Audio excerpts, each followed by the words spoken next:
आजको भिडियोमा हामी तपाईहरुलाई यो मनोहरा क्षेत्रमा पाइने टप 5 मनसुन बर्डहरूको भिडियो देखाउँदैछौँ। यी बर्डहरूलाई हामीले सुन्दरता, सहजता र दुर्लभताको आधारमा साथै हामीसँग भएको फुटेजको आधारमा वर्गीकरण गरेका छौँ। बर्डहरूको भिडियो सुरु गर्नुभन्दा अगाडि यो मनोहरा कहाँ छ र अहिले के कस्तो अवस्थामा छ एकछिन हेरौँ है त।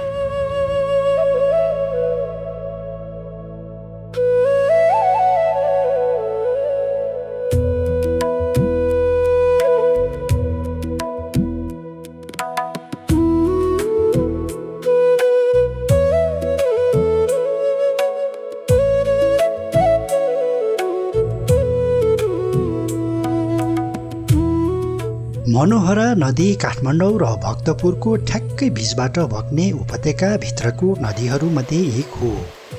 यो नदी नगरको डाँडाको आसपासबाट उद्गम भई साँखु हुँदै काठमाडौँ उपत्यकाभित्र प्रवेश गर्दछ। साँखु क्षेत्रमा यसलाई शाली नदीको रूपमा चिनिन्छ भने मनोहरा क्षेत्रमा आएपछि मनोहरा नामले चिनिन्छ। मनोहरा नदीले कोशी जस्तै बाढी र कटानको कारण वितण्डा मचाउने तथा कोशीमा पाइने जस्तै विभिन्न प्रजातिको चराहरू देखिने भएकोले यस क्षेत्रलाई कतिपयले मिनी कोशी समेत भन्ने गर्दछन्। मनोहरा क्षेत्र अझै पनि धेरै हदसम्म कृषियोग्य जमिन र खुल्ला क्षेत्रको रूपमा रहेको छ। तर पछिल्लो केही वर्ष यता यहाँ तीव्र रूपमा शहरीकरण भइरहेको छ। खुल्ला र प्राकृतिक स्वरूपमा बगिरहेको नदीलाई बागमतीकै मोडेलमा कङ्क्रिटको नालीभित्र सीमित गर्ने काम तीव्र रूपमा भइरहेको छ। मनोहरा क्षेत्र चराहरूको बसाइसराईको क्रममा प्रयोग हुने फ्लाइवे र प्यासेजवेको महत्त्वपूर्ण भाग भएकोले धेरै प्रजातिका चराहरूको लागि विश्राम तथा आश्रयस्थल समेत हो। तर पछिल्लो वर्षहरूमा वासस्थान विनाश, प्रदूषण र खेतीपातीमा प्रयोग हुने विषादीको कारण यहाँका चराहरू तथा समग्र जैविक विविधता सङ्कटमा पर्दै गइरहेको छ। मनोहरा नदी केवल पानी बग्ने नदी मात्र होइन, यो काठमाडौँ उपत्यकाको कृषि, जैविक विविधता र चराहरूको महत्त्वपूर्ण आश्रयस्थल पनि हो। त्यसैले यसको प्राकृतिक स्वरूप र आसपासका खुल्ला क्षेत्रको संरक्षण आजको महत्त्वपूर्ण आवश्यकता हो।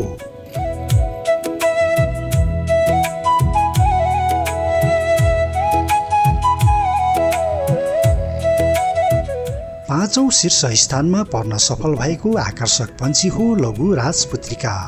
अङ्ग्रेजीमा यसलाई लिटल रिङ प्लोभर भनिन्छ।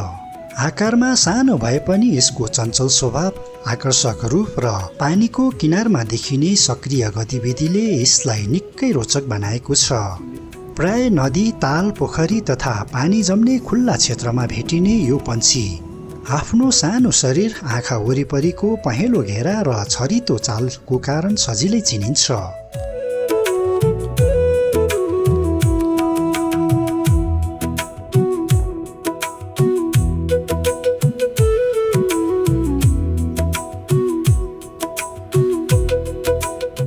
चौथो शीर्ष स्थानमा पर्न सफल भएको पन्छी हो प्रशान्त सरसपी।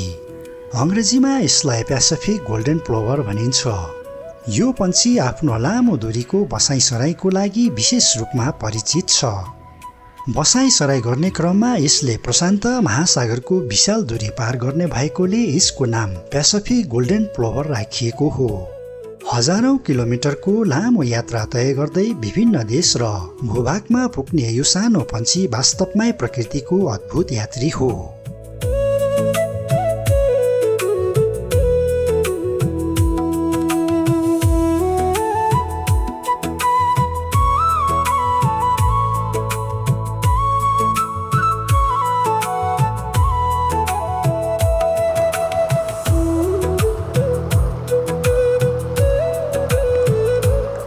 तेस्रो शीर्ष स्थानमा पर्न सफल भएको पन्छी हो सानो हाँसी ठुँडे।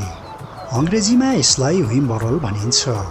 यसको तलतिर घुमेको लामो चुच्चो नै यसको प्रमुख पहिचान हो, जसले हिलो, बालुवा र पानीको किनारमा लुकेको साना जीव तथा अन्य आहारा खोज्न निकै मद्दत गर्दछ।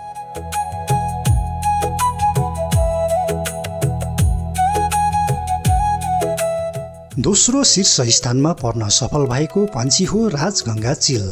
अङ्ग्रेजीमा यसलाई पलासेस गल भनिन्छ। ठूलो शरीर, फराकिलो पखेटा र आकर्षक रूपको कारण यो अन्य गङ्गाचिल प्रजातिभन्दा निकै प्रभावशाली देखिन्छ। विशेष गरी पानीको ठूलो स्रोत, तालतलैया तथा नदी आसपासमा देखिने यो पन्छीले आफ्नो जीवनको ठूलो हिस्सा पानीसँगै बिताउँछ। बसाइसराईको क्रममा लामो दूरी तय गर्दै विभिन्न भूभागमा पुग्ने राजगङ्गाचिलको उपस्थिति आफैमा निकै रोचक दृश्य हो। नेपालमा यो नियमित रूपमा देखिने पन्छी होइन, तर मनसुनको समयमा कहिलेकाहीँ काठमाडौँ उपत्यकाको मनोहरा नदीमा पनि यसलाई अवलोकन गर्न सकिन्छ।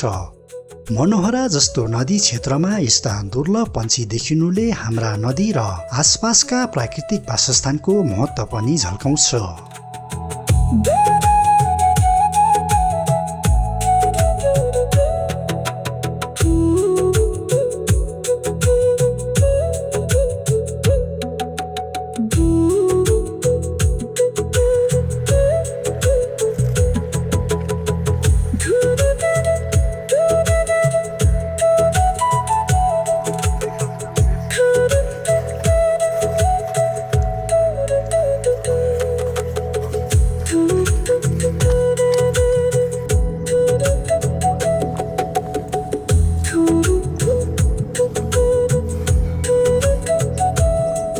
पहिलो शीर्ष स्थानमा पर्न सफल भएको भव्य र आकर्षक पन्छी हो श्वेत कण्ठे गरुड।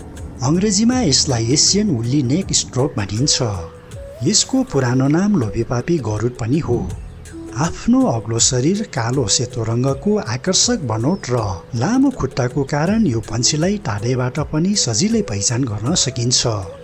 भारतको केही स्थानमा यसको कालो शरीर र सेतो घाँटीको बनोटले कालो कोट लगाएर उभिएको जस्तो देखिने भएकोले यसलाई रमाइलो रूपमा वकिल साहेब समेत भन्ने गरिन्छ।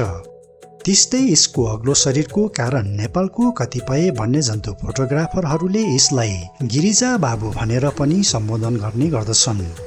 नाम र उपनाम जति रोचक छन्, यसको प्राकृतिक जीवनशैली पनि त्यत्तिकै आकर्षक छ। यसले विषालु करे जस्ता सर्प पनि सजिलै खाएर प्राकृतिक सन्तुलन कायम राख्न मद्दत गरिरहेका छन्।